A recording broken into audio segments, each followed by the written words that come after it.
Dalam siklus Krebs, asetil-CoA yang kita buat selama reaksi penghubung akan dipecah lebih lanjut. Ingat, molekul asetil-CoA ini adalah sisa molekul glukosa asli yang kita mulai pada awal respirasi. Pada saat siklus Krebs selesai, glukosa kita akan sepenuhnya teroksidasi dan dipecah menjadi karbon dioksida. Mari kita lihat bagaimana siklus Krebs menyelesaikan pemecahan ini. Pertama-tama, asetil-CoA bereaksi dengan molekul 4 karbon yang disebut oksaloasetat. Ini menghasilkan molekul 6 karbon yang disebut asam sitrat. Oleh karena itu, siklus Krebs kadang-kadang disebut siklus asam sitrat. Asam sitrat teroksidasi dengan mentransfer elektron dan hidrogen ke NAD+ membentuk NADH.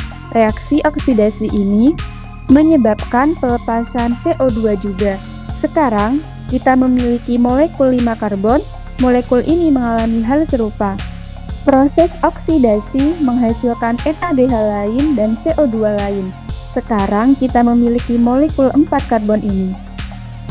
Molekul 4 karbon mengalami reaksi kimia lain yang mengubahnya menjadi molekul 4 karbon yang berbeda.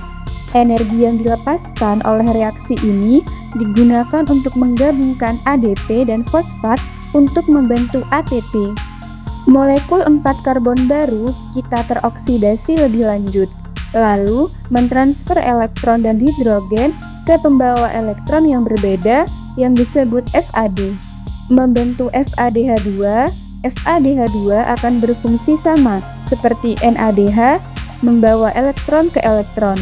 Rantai transport molekul 4 karbon baru yang dihasilkan dioksidasi sekali lagi membentuk lebih banyak NADH ini akhirnya juga menghasilkan molekul awal kita menjadi oksaloasetat sekali lagi.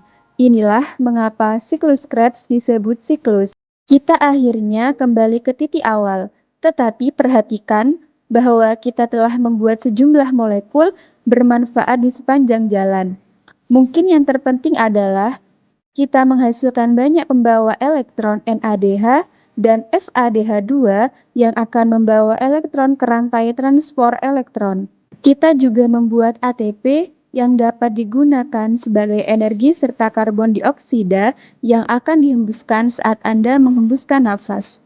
Karena kita masih memiliki satu asetil-CoA lagi yang perlu melalui siklus Krebs, mari kita saksikan prosesnya sekali lagi dengan perspektif yang sedikit berbeda yang menunjukkan sifat sikliknya.